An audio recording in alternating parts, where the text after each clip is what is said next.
Muy buenas tardes, mis amados hermanos. Tal vez para los que estén viendo en otro horario serán buenos días o muy buenas noches. El Seminario MINS les quiere dar la bienvenida. Le damos gracias a nuestro Dios por la oportunidad que tenemos de poder tener este espacio, este tiempo de capacitarnos. Estamos finalizando el curso sobre eclesiología, lo cual nos ha llevado a tener una meditación clara sobre algunos puntos neurálgicos y una buena comprensión bíblica sistemática de lo que es la iglesia. Tal vez para muchos es un tema que ya conocen o un tema que posiblemente desean conocer. Para otros es un tema que posiblemente piensen que está bastante claro. Sin embargo, en medio de nuestro pensum académico, nosotros hemos podido encontrar la importancia de hacer una pastoral a través de estas clases. Por eso tenemos una clase donde nosotros estamos impartiendo algunas ideas, principios y extrayendo verdades de la palabra de Dios, las cuales deben afianzar nuestro conocimiento, pero también debemos estar capacitados para poder argumentar. Durante estas 4 semanas que hoy cumplen su objetivo, hemos podido meditar qué es la iglesia y hemos terminado con un punto muy claro. La iglesia es la asamblea de Dios, la familia de Dios, cuerpo, templo. Es el reino de Dios en medio de los tiempos y de la tierra, real, palpable, para cada uno de nosotros. En nuestra segunda clase pudimos ver de quién es la iglesia, porque la iglesia no es una invención humana, no es de la iniciativa de una sociedad, comunidad, cultura, nación o época. La iglesia tiene dueño. Por lo tanto, cabeza y fundamento es Dios mismo en la persona de nuestro Señor Jesucristo. Y en nuestra clase anterior nosotros pudimos meditar para qué es la iglesia. Y hemos podido comprender que la iglesia existe para la extensión del reino de Dios. Teniendo estos tres pilares claros, hoy vamos a tener que introducir a cómo funciona la iglesia, debido a que es un organismo vivo, un organismo que está plasmado dentro de la cronología, de la historia, del tiempo, pero a su vez también es una institución formada por personas, las que tienen dones, talentos, habilidades, vocaciones, llamados de Dios. Y obviamente, todo esto enfocado a aquel que es el dueño, cabeza y fundamento y diseñador de la iglesia. Con esto en mente, vamos a pedirle al pastor Ismael un tiempo de oración para que nosotros podamos comenzar nuestra clase de hoy. Señor Jesús, te damos gracias por esta oportunidad que nos das de seguir estudiando, de seguir resolviendo inquietudes en nuestro corazón y descansando en ti, confiando en ti a través de lo que tu palabra dice respecto a la vida y la existencia y nuestro deber en la iglesia. Gracias porque de nosotros surgen inquietudes, pero de ti siempre hay respuestas. De nosotros siempre hay incertidumbre, pero en ti hay certeza. Y gracias porque a través de tu palabra y de la obra preciosa de Jesucristo nos has dejado verdades eternas e instituciones que trascienden la historia, que son garantía para nuestro presente, pero también para la eternidad. Gracias por ese privilegio y gracias por permitirnos comunicar esos privilegios a nuestros estudiantes para que todos nos edifiquemos, nos gocemos y nos llenemos de esperanza en ti y en la preciosa plenitud que tienes para tu iglesia a través de Jesucristo, de la cual nos has hecho partícipes. Asístenos en este tiempo, querido Dios, danos la gracia, danos la edificación y guíanos, Señor, para que no solo podamos transmitir adecuadamente el conocimiento, sino que podamos transmitir a través de esta clase también la edificación el consuelo y la guía que nos das por tu precioso Espíritu. Pedimos todo esto con gratitud en Cristo Jesús. Amén. Amén. Muy bien, mi querido pastor, usted hizo una introducción genial. Usted ya se sabe ese curso de memoria y lo repasa cada rato bien. Vamos a concluir en esta oportunidad nuestro estudio con, como el pastor lo indicó, con el último tema o la última unidad respecto a la vida de la iglesia. Es probable que alguien piense que estudiar la vida de la iglesia no es importante, o sea, como que a la final yo ya estoy en Cristo y ya pertenezco a su pueblo y estoy a salvo. Pero eso está lejos de la verdad, porque vivimos en una sociedad, posiblemente es la época, esto que vivimos en esta época es lo que se ha vivido en todas las épocas. Pero sin embargo, nosotros decimos que eso es lo que vivimos porque es la única época en la que hemos vivido.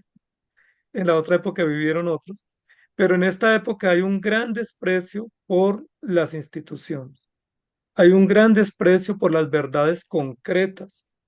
Hay un gran desprecio por hechos, realidades y contenidos históricos y útiles. ¿Y qué se valora? Se valora lo abstracto, se valora lo ideológico, se valora lo sensitivo. Entonces es muy fácil, mi querido pastor Juan José, que alguien le diga a uno, ay, es que yo confío en el Señor. Y uno dice, qué bueno, nos vemos mañana a las 9. Ay, pero es que no, yo no me congrego porque es que yo adoro a Dios a mi manera. Entonces no confías en el Señor. Yo vivo en la presencia del Señor. Entonces uno le dice, ¿pero vives en la iglesia? No, yo no me congrego porque es que la iglesia soy yo. Entonces, esas contradicciones entre lo abstracto y lo concreto y entre lo ideológico y lo conceptual real, pues lo que muestra es que realmente la gente no está confiando en Cristo. Yo soy espiritual. Entonces uno dice, ¿crees en Cristo? No, yo soy espiritual. Es decir, no creo en Cristo. Es decir, soy blasfemo. Es decir, no soy hijo de Dios. Y eso es lo que nosotros queremos decir cuando hablamos de la iglesia. La iglesia tiene esa particularidad que es el cuerpo de Cristo, pero no es el cuerpo místico, es el cuerpo real de Cristo, compuesto por hombres y mujeres y compuesto por familias y compuesto con grandes desafíos y donde tú y yo somos parte integral y podemos participar y podemos crecer. Y de eso vamos a hablar en esta oportunidad, Pastor Juan José, hablando de cómo funciona la iglesia, es decir, la funcionalidad de la iglesia. Debe llamar nuestra atención poderosamente, porque cuando hablamos de iglesia, sea en el Antiguo o en el Nuevo Testamento, estamos hablando de una comunidad consagrada, o en otras palabras, sagrada por su relación con Dios, aquel que se ha manifestado como Padre, como Dios, como Señor, y entendiendo esto, demanda ciertos principios y verdades por los cuales Dios llamó al hombre a sujeción y obediencia, porque fácilmente nosotros podemos caer en la tentación de que como iglesia, bueno, nos vamos a reunir, vamos a dialogar, vamos a ver cuál es nuestro entendimiento sobre la Biblia y definamos qué hacemos para funcionar. Y para funcionar, nosotros tenemos que entender primero, como dice en la diapositiva, como piedras vivas, como miembros de la iglesia. Y es ahí donde nosotros tenemos unos desafíos totalmente diferentes, porque debemos reconocer que nuestro creador, diseñador, sustentador, nos ha permitido observar su revelación y su revelación nos llama a algo muy importante, es dar una estructura al plan de él, a cómo él ve el reino en la tierra. ¿O no es así, Pastor Ismael? Solo he avanzado con las dos primeras líneas de la diapositiva. Exactamente, pastor. O sea, cuando hablamos de funcionalidad de la iglesia, estamos diciendo que la iglesia es una institución que tiene vida propia. Recuerde, pastor, para nuestros estudiantes es bueno recordarlo, que la iglesia no es un órgano vivo, la iglesia es un organismo vivo, porque un órgano es o un pulmón o un corazón o un hígado que solo funciona en relación al resto. Pero la iglesia no es un órgano vivo, es un organismo que tiene vida en sí y que es funcional. Y si es funcional, pues no es abstracto, es concreto, es real, es vital. Y eso es lo que estamos diciendo aquí. Por eso la Biblia dice, la Biblia no dice que somos piedras, no, somos piedras vivas. No dice que somos simplemente miembros, sino miembros activos o miembros funcionales. Y eso es interesante, pastor. Claro, claro que sí, pastor, y algo que debemos entender que como organismo vivo tenemos que reconocer que somos una estructura viva que demanda absolutamente la necesidad de un gobierno, porque esto no se dejó al azar y no es un gobierno que lo pueda definir ninguna comunidad ni ninguna época, sino tenemos que entender y comprender que Dios en su palabra dejó los principios y fundamentos para que la familia celestial o la familia del reino de Dios esté unida bajo las premisas del amor, de la justicia, de la piedad. Y es muy indispensable que nosotros reconozcamos que los seres humanos que reúne en cada época y que ha reunido en cada época y que va a reunir en cada época son seres humanos caídos. Esta palabra que voy a decir no os va a gustar mucho, depravados. Entonces tenemos que llegar a una conclusión. Van a surgir circunstancias donde va a ser probado nuestro carácter, donde nosotros vemos que somos santificados, donde tiene que crecer nuestra fe, donde tenemos que ajustarnos a principios, a estructuras y a formas de gobierno que Dios ha previsto en su palabra para que nosotros podamos glorificarle. Dios no ha dejado a criterio de los miembros de la iglesia, de la familia de Dios, lo concerniente a cómo se tiene que desarrollar esta estructura o funcionar. Lo que debemos reconocer son por lo menos estos principios. Primero, que somos pecadores, que estamos caídos, que somos regenerados, pero que la condición pecaminosa yace en el corazón de cada uno de los miembros de la familia de Dios, en el corazón. Si nosotros vemos los ejemplos bíblicos, más de una vez, hombres de Dios seguros de servir a Dios fueron piedra de tropiezo en el desarrollo de la extensión del reino. Por tanto, nosotros tenemos que entender que cada iglesia tiene que organizarse según los criterios que están en la escritura, lo que pudiéramos hablar de un principio regulador, sin que me esté refiriendo al libro del principio regulador, sino que Dios ha regulado cómo debe funcionar su iglesia y de qué manera debe ser gobernada. Y esto ahí es donde debe presentar para nosotros los desafíos claros, constantes, perfectos sobre cómo nos organizamos. Y la iglesia se organiza de manera interna y externamente. Lo que tenemos en pantalla es según la voluntad de Dios. Y su crecimiento debe crecer integralmente en calidad, cualidad y cantidad referente a los principios o dogmas de fe, entendiendo que la Biblia no es un libro litúrgico, sino que los aspectos que demanda del creyente desde que conoce de Dios es en los tres aspectos fundamentales del desarrollo de todo ser humano, que tiene que ver con la sociedad, que tiene que ver con la iglesia y que tiene que ver con la moralidad. Y es ahí donde nosotros tenemos que asumir compromisos.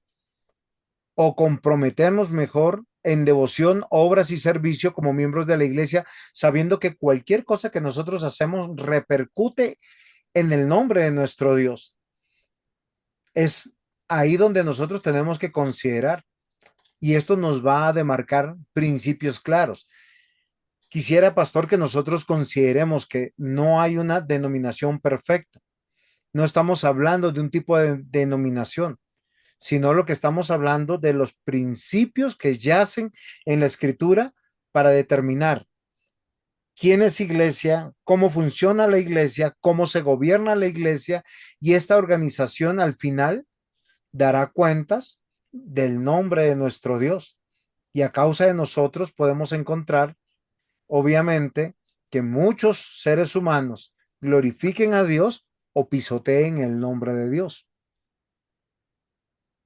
Exactamente, pastor. Eso es importante que nosotros lo tengamos claro, porque hay dos tendencias, pastor, yo creería. Una, pensar que la iglesia es tan divina que funciona sin mi intervención y que lo que yo haga no hace bien ni mal. Es decir, yo soy tan espiritual que dependo de Dios y no necesita la iglesia de mí, ni hacemos nada, sino que todo está hecho, controlado y como en una panacea del país de las maravillas. Y la otra idea es pensar que la iglesia es tan humana que nosotros decidimos qué hacemos, cómo lo hacemos, para qué lo hacemos y que de lo que hagamos depende el existir o la efectividad de la iglesia. Los dos conceptos son equivocados, porque la iglesia es tan divina, porque vino del cielo, es celestial, es de Cristo, Cristo la compró, es su cabeza, pero funciona con hombres y mujeres que se tienen que organizar, que se tienen que someter y que tienen que tener compromiso. Pastor, imagínate que antes de entrar a la clase estaba en una reunión donde me estaban preguntando de unos estudiantes que querían que estudiaran con nosotros. Entonces, pues sí, está bien, yo que acepté la reunión, pero cuando estoy en la reunión me dicen, pastores, que estos no son miembros de la iglesia, vienen de una secta, no han abrazado la doctrina, quieren dividir la iglesia. Yo les dije, ¿para qué no los quieren mandar a nosotros? Quédese con ellos, defina si son de Dios o no, disipúlelos primero o expúlselos primero y luego si dan fruto, entonces sí los pasan acá, pero ¿a qué los van a pasar a estudiar a nivel de un seminario teológico para que tengan más argumentos para controvertir? Yo le dije, si nos los traen acá y aquí comienzan a disentir de manera resistente o ignorante o beligerante, pues nosotros simplemente les decimos que se salgan porque no los vamos a tolerar. Entonces, solo para dar el ejemplo de que a veces pensamos que en la iglesia todo es válido. Y si yo no lo pude reformar acá, entonces lo mando al seminario a que se reforme, ¿no? El que transforma es Cristo. Hay autoridades en la iglesia. Si yo no respeto a mi pastor, no voy a respetar a mi profesor. Si no respeto a mi padre, no voy a respetar mi autoridad en la civil y menos en la iglesia. Y si yo no me someto en lo básico, pues no me voy a someter en más. Entonces, si no hay organización, si no hay responsabilidad y no hay compromiso, pues no hay vida nueva. Y eso es funcional. ¿Qué le parece, pastor? Totalmente, O los decimos que vengan a estudiar. totalmente de acuerdo, porque a veces nosotros pensamos románticamente, como usted lo ha dicho, no solamente desde la perspectiva que usted ha dicho, sino Dios es amor y te ama tal cual tú eres. Pero lo que tenemos que concluir es que Dios no ha dejado el gobierno de la iglesia a voluntad humana. Tampoco es el producto del desarrollo de las circunstancias sociopolíticas o económicas de un país, de una cultura o una época, ni tampoco de la mayoría de las iglesias que hoy en día hay. Todo lo contrario, si nosotros decimos y entendemos que pertenecemos a Cristo, se nos demanda sujeción y obediencia. Y es algo que es interesante porque desde el Edén estamos luchando con lo mismo. Todo el mundo quiere ser independiente, quiere tener su Dios a su manera, creer a su manera. Y nosotros tenemos que reconocer que solo hay dos posturas dentro de la escritura. O tú eres esclavo de Satanás o eres esclavo de Cristo. Si eres esclavo de Satanás, eres indomable, rebelde y piensas para tu propio juicio que pues no te debes sujetar ni someter a nadie. Y realmente la sujeción que hay dentro de la iglesia es voluntaria, porque es un principio soteriológico redentivo. Nosotros hemos visto grandes hombres de Dios que fueron llamados por Dios a la salvación y una manifestación de su salvación es su sujeción a las autoridades puestas por Dios en su momento. Y eso nos debe llamar poderosamente la atención, porque la iglesia pertenece a Cristo. O sea, ¿qué significa? Que cada una de las piedras vivas y cada una de las columnas que Dios ha puesto dentro de la iglesia son parte de su modelo, parte de lo establecido por él, parte de la sabiduría de él. Entonces, si una persona que dice que conoce a Dios, pero no se sujeta a nadie, como usted lo decía, pues no es esclavo de Cristo, es esclavo de sus pasiones, de sus argumentos, esclavo de sus propuestas o de sus propuestos o de sus propósitos. O como hablábamos en algún momento de estas clases, es un cristiano en deconstrucción, porque él está analizando qué le sirve del cristianismo y qué no. El que es cristiano realmente sabe que para funcionar como cuerpo, lo primero que tenemos que reconocer, y creo que es importante que lo meditemos hoy, es de un gobierno bíblico correcto, porque grandes hombres de Dios se desviaron por tener una comprensión equivocada de gobierno, donde no se sujetaron a nadie. Ellos pensaron que tenían una novedad de revelación o una nueva revelación o un nuevo entendimiento y realmente terminaron desviándose a sí mismos. Y hoy hay una connotación teológica de dejar una huella en el mundo pensando que uno es como la última Coca-Cola del desierto, el último vaso de agua en el Sahara, y eso llama la atención. Y nosotros hemos reconocido y tenemos que reconocer que si servimos a Cristo, tenemos que sujetarnos al modelo y lo establecido por la palabra de Dios, porque eso no descansa sobre las conveniencias humanas, sino sobre lo establecido divinamente por nuestro Dios. Y es ahí donde encontraremos realmente sabiduría y desarrollo del reino de Dios, porque en ese plan la eclesiología nos va a demarcar desafíos donde nosotros tenemos que estar en pro de la iglesia, en pro de la gloria de Dios y al servicio del reino de Dios. Entonces, pastor, si usted no lo Sí, recibe, yo pastor. no lo recibo y nadie lo recibirá. Pastor, mira que en ese concepto hay dos tipos de creyentes en la iglesia. Los que creen que hacen todo y que por ello es que la iglesia funciona. Es decir, yo soy el motor, yo soy la razón. Si yo no estoy, todo se acaba. O sea, soy casi el fundador, la cabeza, el Mesías de la iglesia, cosa que no es cierto. La presunción es muy pecaminosa y nociva. Pero está el otro creyente que piensa que no es nada y que es la uña fea y que es la uña que no sirve y que él simplemente está ahí por gracia, pero no hace nada. Los dos conceptos son totalmente equivocados, porque ni hay uno que lo hace todo, ni hay uno que no sirve para nada, porque todos somos miembros vivos. La pregunta sería, ¿Dios pone dentro de su cuerpo uno que sea solo, o sea, sería un órgano, un organismo de un solo órgano? ¿O pone algunos que no sirven? Pues la respuesta es no, todos los órganos funcionan y no hay miembro pequeño ni grande, no hay miembro más importante que otro, no hay miembro de categorías. Simplemente los que están en la iglesia son los que Dios llamó por su gracia, Dios sostiene por su voluntad y Dios usa para su propia gloria, porque es la forma como Dios diseñó su pueblo para que funcione. Entonces, la idea de que yo soy más es soberbia y la idea de que soy menos, pues es también hipócrita, ¿no? Porque vaya, por ejemplo, si yo soy el menos y sirven la comida y no me sirven, pues me ofendo. O sea que entonces no soy el menos. Estoy presumiendo ser el menos cuando sí estoy diciendo que valgo mucho, tanto que estaba al acecho para si no me daban algún detalle decir que me tenían descuidado.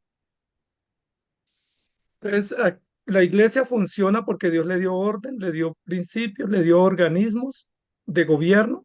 Y aquí tenemos solo un ejemplo, pastor, ¿usted qué opina de este ejemplo? Como para analizar que aunque hay modelos mucho más adecuados, que ya los hemos puesto y aquí usted lo puede decir, Pues no hay un modelo perfecto en sí en cuanto a su aplicación porque está gobernado por hombres, pero sí son mucho más garantistas, por decirlo de alguna manera, modelos adecuados de orden y de gobierno que un modelo cualquiera que no tenga registro en la escritura. Tenemos que partir de una idea clara. La iglesia no es una sociedad, ¿sí? O una institución meramente humana.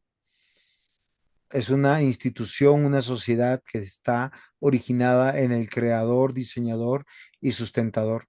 Por tanto, debe estar bajo su autoridad. Y al estar bajo su autoridad, nosotros tenemos que comprender el gobierno de nuestro Dios. Es interesante por decir cómo el autor de Hebreos nos plantea en el capítulo 7, 8 y 9 que se legisló de acuerdo a la voluntad de Dios dentro de la iglesia para el culto, dice en el versículo, en el capítulo 9, con leyes ceremoniales que tenían un propósito de apuntar al oficio de aquel que es la cabeza, que es Cristo.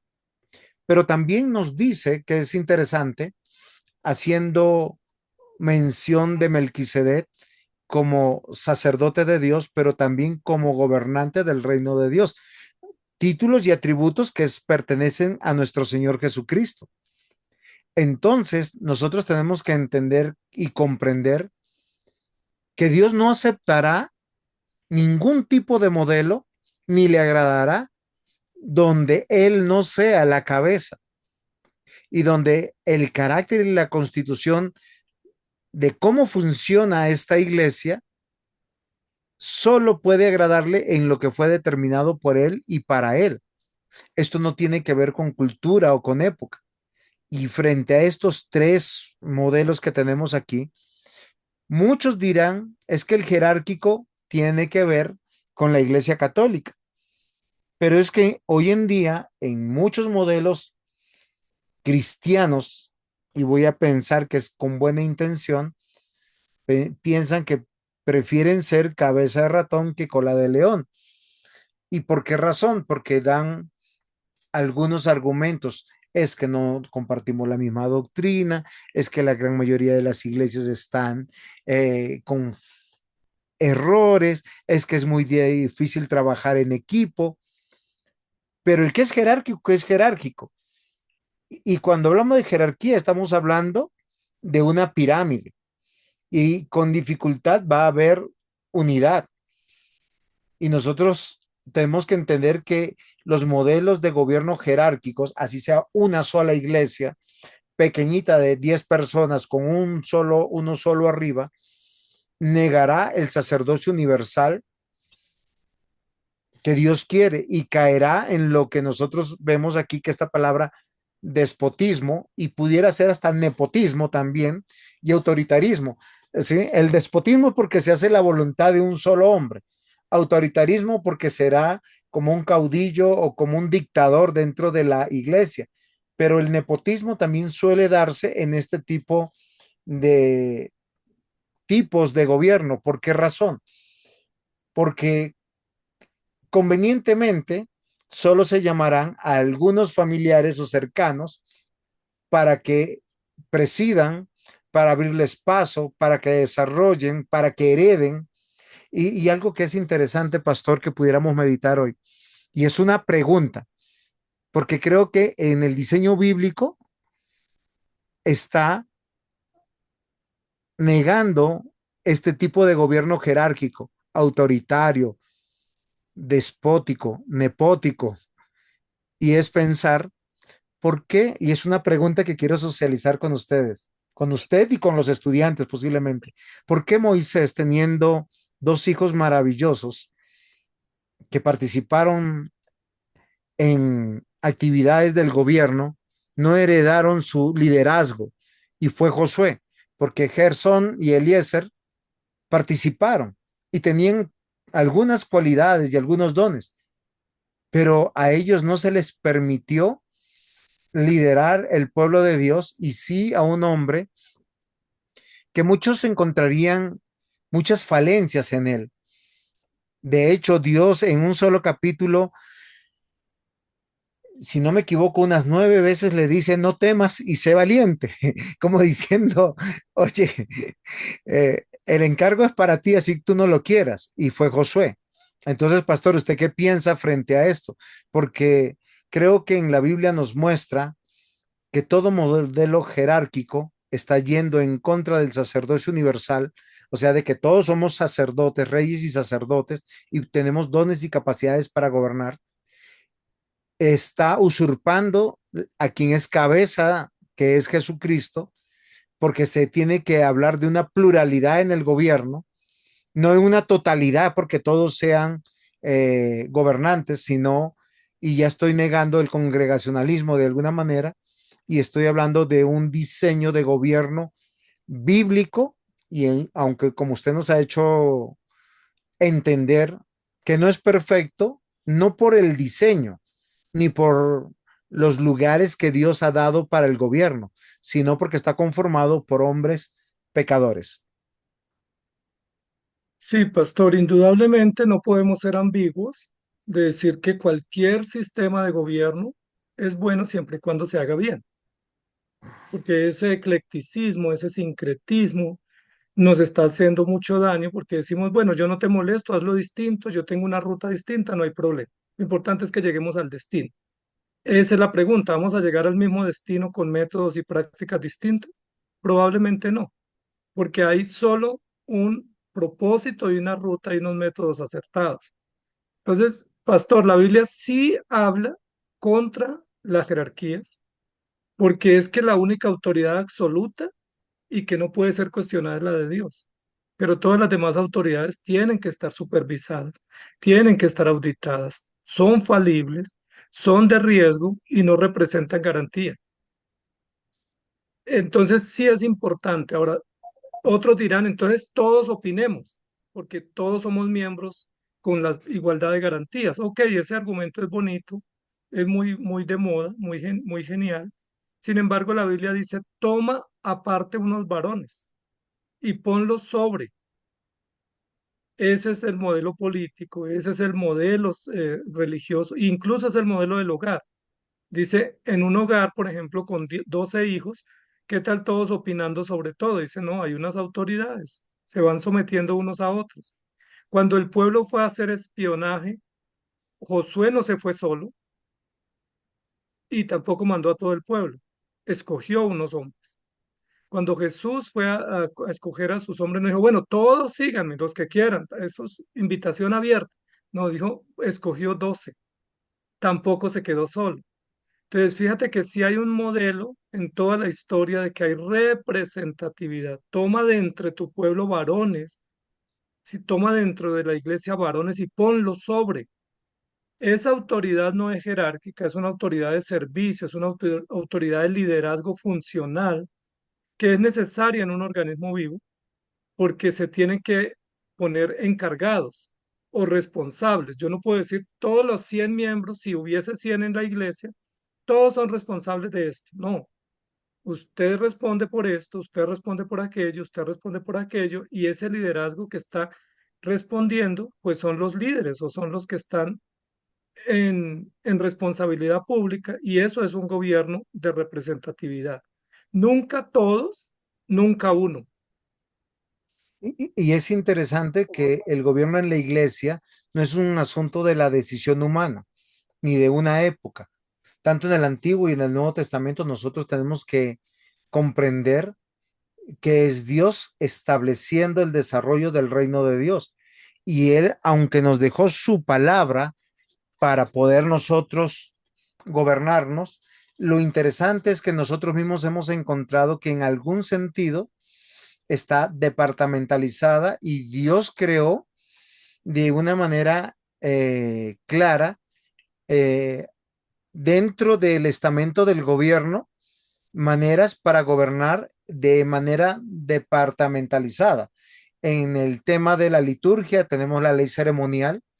En Hebreos 9 el autor dice, venga, Dios puso a los sacerdotes y puso los elementos, todo apuntando para Cristo, para que esto se cumpliera. Y una vez cumplido, hoy nosotros lo hacemos bajo los estamentos de culto que requiere el cumplimiento del pacto, lo que hoy nosotros conocemos como el nuevo pacto, pero no se desconoce al antiguo pacto que fue o que es citado en Hebreos 9, que no es todo el antiguo pacto, es simplemente el antiguo pacto determinado a lo que Moisés se le dio con relación a las leyes ceremoniales, particularmente las que se celebraba dentro del tabernáculo, del lugar santo y santísimo, haciéndonos entender de la presencia de Dios para su adoración y alabanza, pero que Dios está ahí, pero estaba a su vez separado del pueblo en razón del cumplimiento de la venida del gran sumo sacerdote. Lo interesante es que la ley moral también determinaba el comportamiento dentro de la parte litúrgica y civil.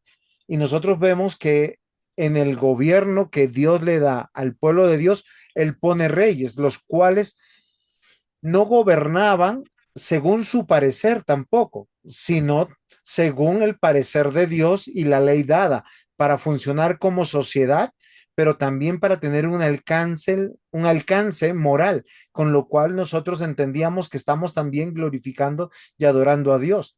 Entonces, mis amados estudiantes, amado pastor, yo creo que la primera razón que nosotros tenemos que entender por la cual no podemos determinar cuál es el gobierno apropiado para la iglesia es que somos pecadores y que a través de la forma de gobierno estamos revelando y manifestando que estamos bajo aquel que es la cabeza de Cristo. Por eso el gobierno jerárquico no puede ser, porque usurparía. Tendríamos o un pequeño papa en cada iglesia o un pequeño papa en una institución o en una denominación, y no es lo que está manifiesto.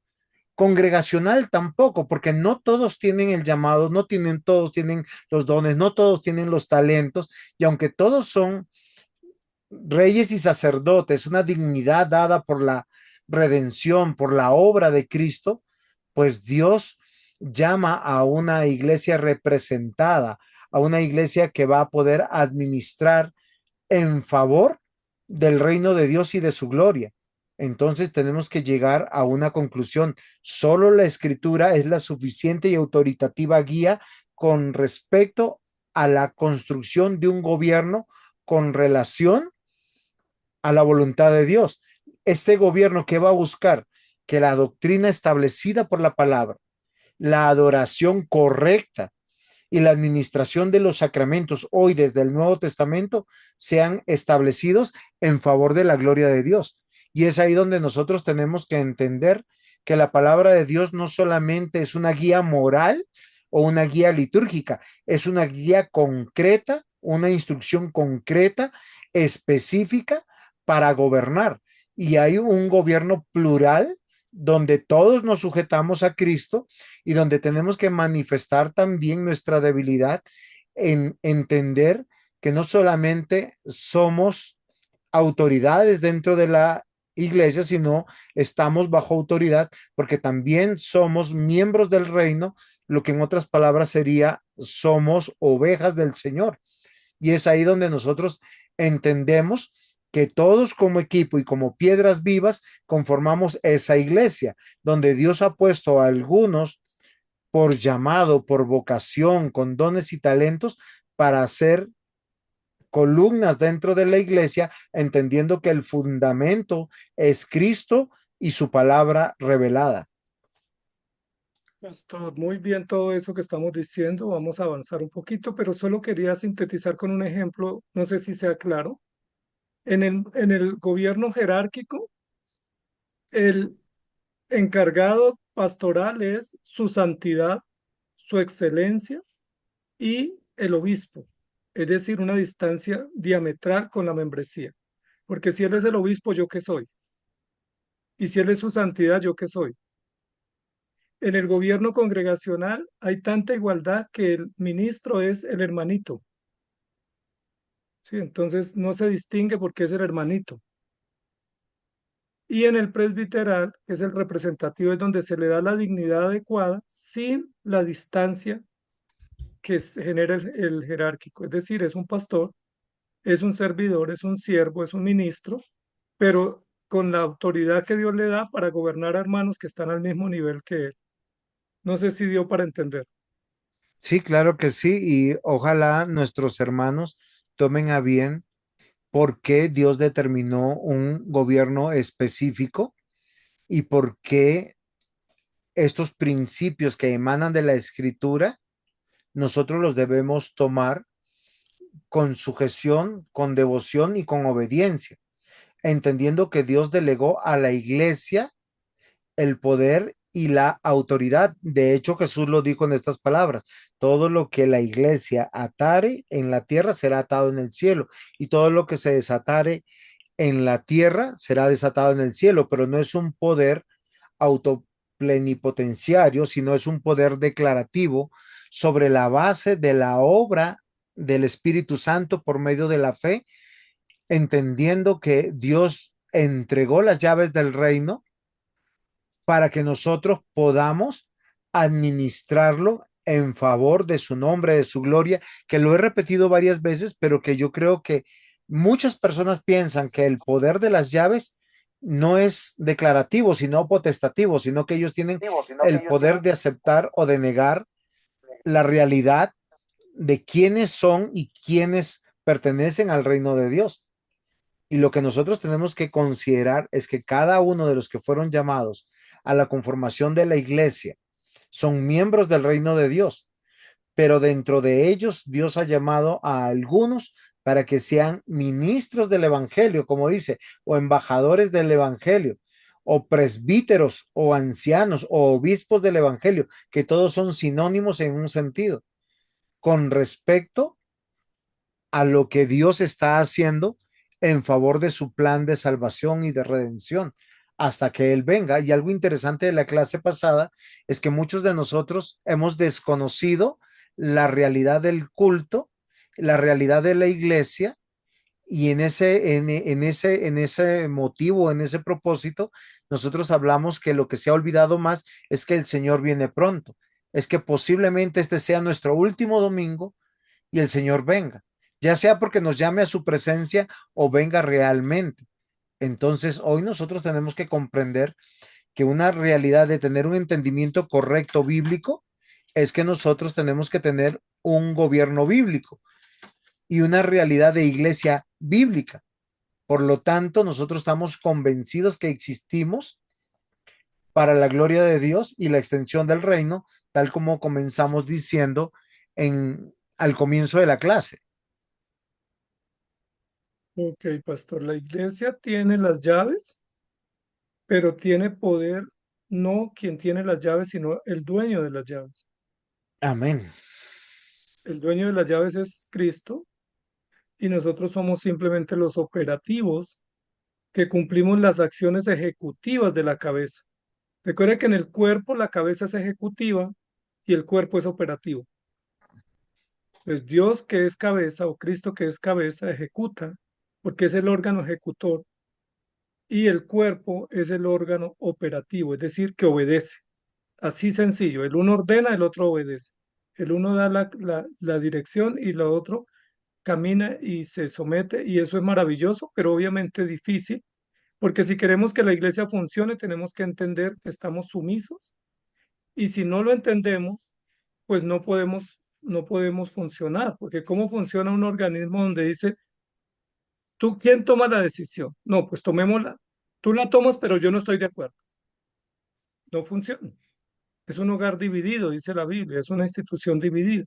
Y la iglesia está sufriendo eso, no porque Dios la haya hecho así, sino porque no hemos comprendido que debemos someternos y que la sumisión glorifica a Dios y que la sumisión hace parte de la funcionalidad de la iglesia, porque Él es el que nos ha dado todo y nos ha llamado simplemente para que hagamos su voluntad y nos deleitemos en Él.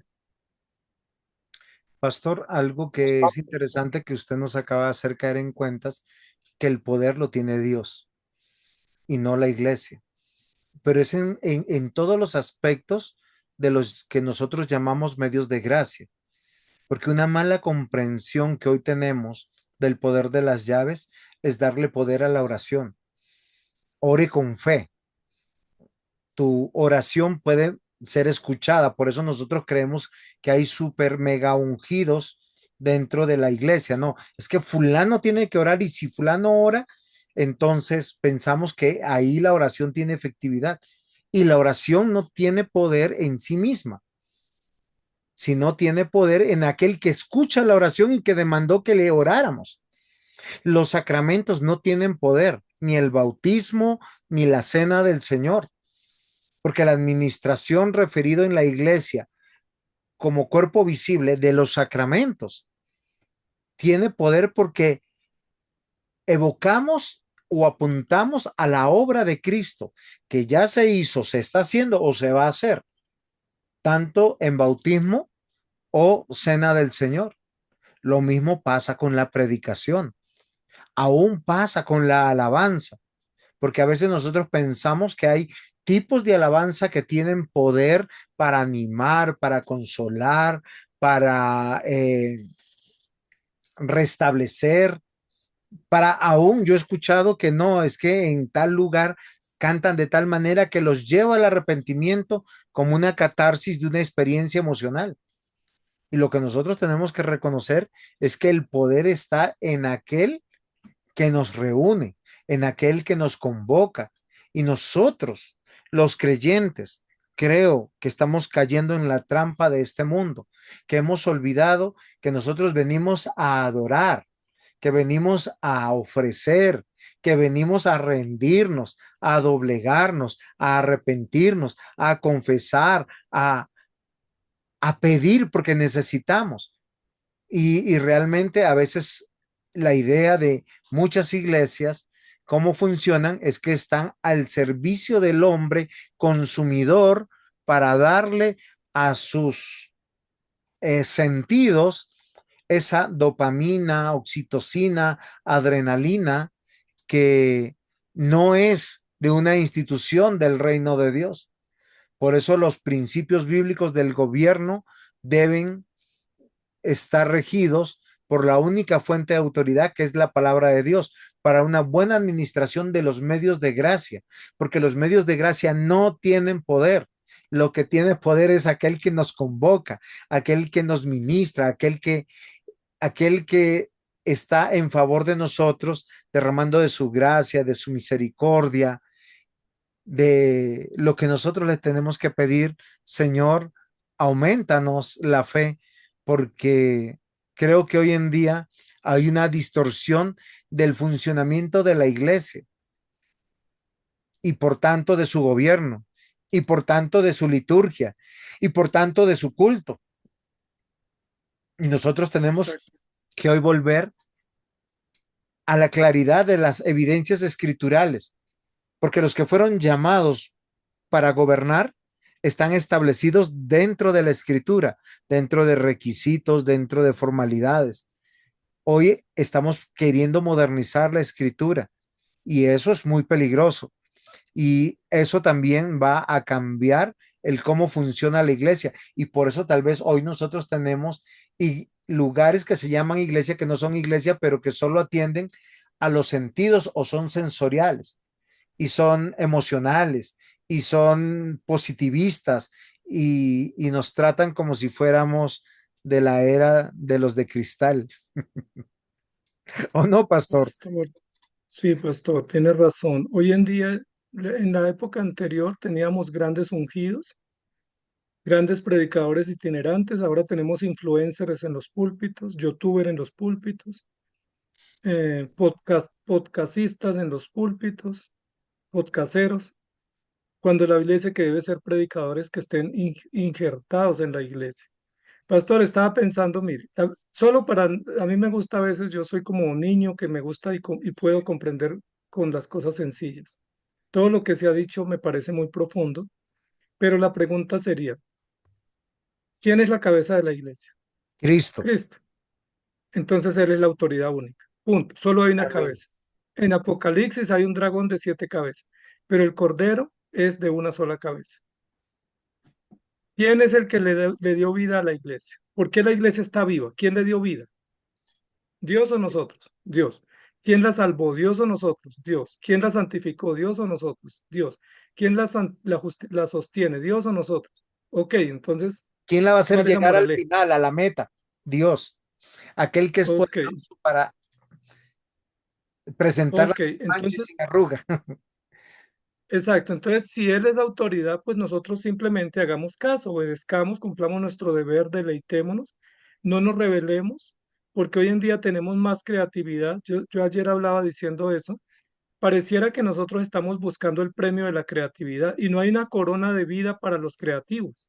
Si sea creativo, genere nuevos conceptos, haga nuevos experimentos, explore y tienes un premio. No, hay premio para los que son obedientes, los fieles, los consistentes, los sumisos, pero no para los creativos. Los creativos perderán el año frente a Dios porque todo creativo está en rebeldía. Cuando yo digo no estoy de acuerdo, voy a generar un modelo distinto, estoy siendo rebelde y no sumiso. Yo no he encontrado el premio a la creatividad. Los hijos de Elí, los hijos de Aarón, de Moisés intentaron creatividad, Gedeón intentó creatividad, el rey Usías intentó creatividad, Ananías y Zafira fueron creativos, Saúl fue creativo, ¿cómo les fue?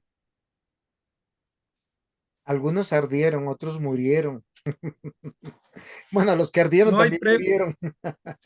no hay premio para la creatividad, simplemente Dios dice, sé obediente, mantente en la verdad, no la cambies, no la alteres y te voy a bendecir, punto.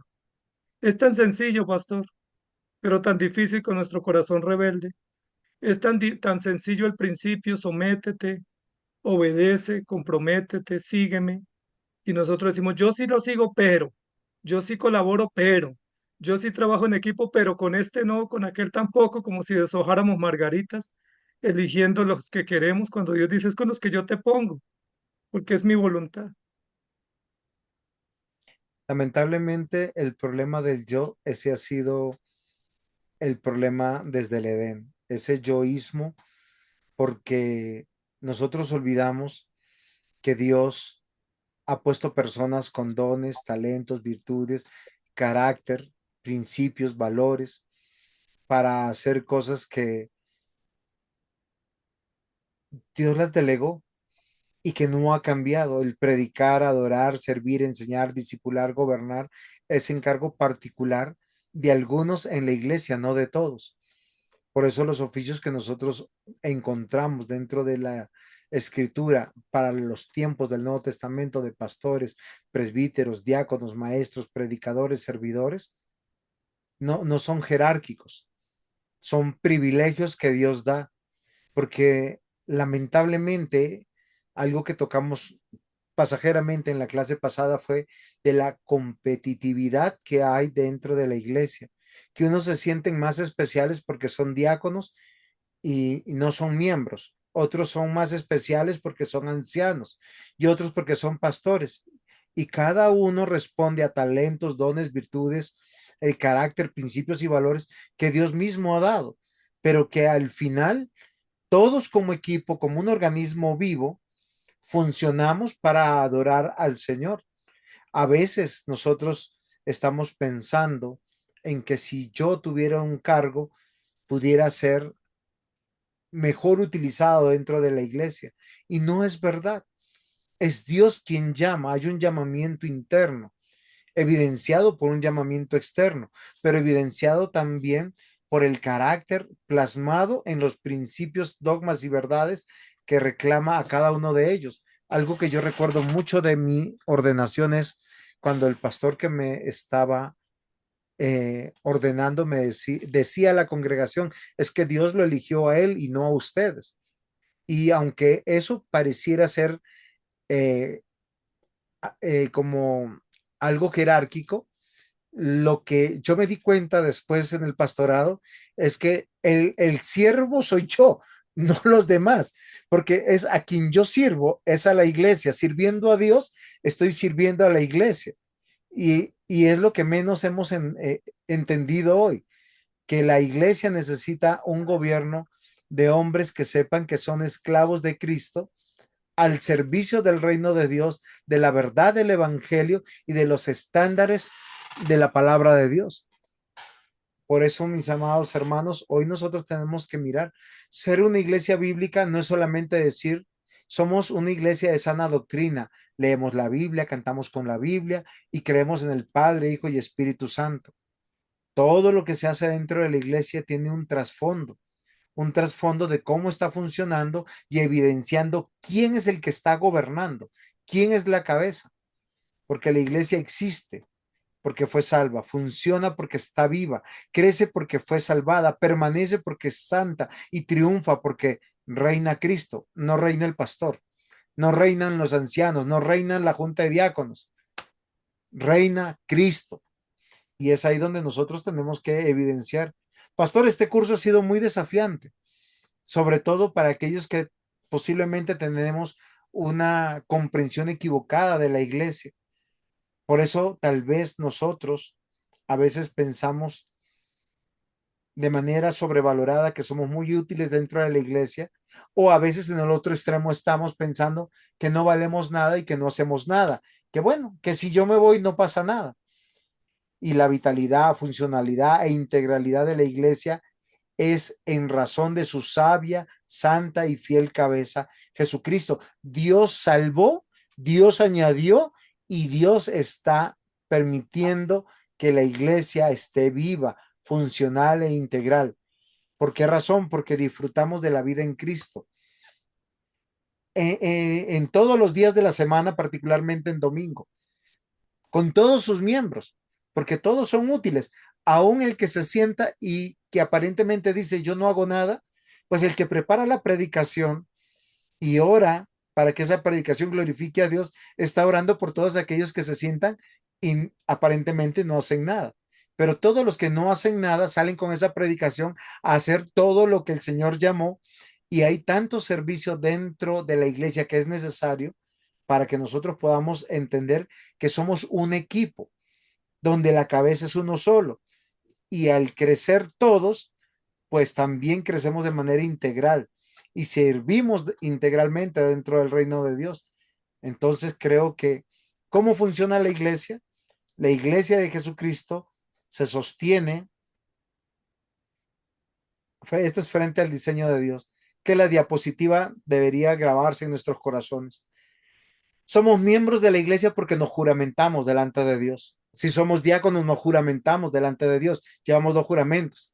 Si somos ancianos, porque nos juramentamos delante de Dios. Si somos pastores, porque nos juramentamos delante de Dios. Dios determinó su forma, un pueblo para su gloria, un pueblo ungido. El pináculo en la tierra del lugar más alto es la iglesia del Señor Jesucristo, porque su fundamento está en su obra. Él dio su vida por rescate de nosotros y nos mantiene unidos y nos mantendrá unidos y todos llegaremos a la salvación. Yo por lo menos espero despertar en la eternidad al lado de aquellos con los que cual yo he servido como pastor, como usted, Pastor Ismael. ¿Por qué razón? Porque yo no espero despertar con Moisés, ni con Josué, ni con Abraham, ni con David, menos con Judas, pero lo que yo sí pienso es que nosotros tenemos que añorar que estamos unidos para Cristo. Y es ahí donde nosotros entendemos que la iglesia debe funcionar a la manera de Dios y no a la manera de la mente humana o del yoísmo, del egocentrismo y narcisismo de los hombres. Pastor Ismael, ha sido muy buen tiempo este tiempo. Espero que nuestros estudiantes apunten sus dudas, que puedan crecer en su en su visión o entendimiento eclesiástico más bien, y que el Señor nos ayude, pastor. Ok, pastor, muchas gracias. Sí, estamos diciendo que la iglesia funciona porque es de Dios, existe porque es de Dios, es integral e íntegra porque es de Dios y tiene futuro porque es de Dios. Y nosotros somos un, eh, un valor agregado que Dios hizo por gracia como condescendencia, útiles, importantes en el funcionamiento de la estructura y del desarrollo de la iglesia, pero lo hacemos por gracia y no por mérito, y lo hacemos como operativos, más no como ejecutivos. No hay ejecutivos en la iglesia, hay operativos. Y que el Señor Siervos, nos ayude, pastor, que el Señor nos ayude sí, y nos vemos en el próximo curso, pastor. Muchas claro que sí, gracias. siervos, esclavos, Soldados de Cristo es la consigna que hoy debe quedar en nuestros corazones. Queridos estudiantes, esperamos sus aportes, sus preguntas, sus disensiones también dentro de la clase que nos corresponde al conversatorio o tertulia sobre este video. Que el Señor les bendiga, estamos prestos a atenderlos y nos vemos en la próxima clase que sería ya un próximo curso. El Señor les bendiga. Pastor Imael, muchas gracias. Bendiciones.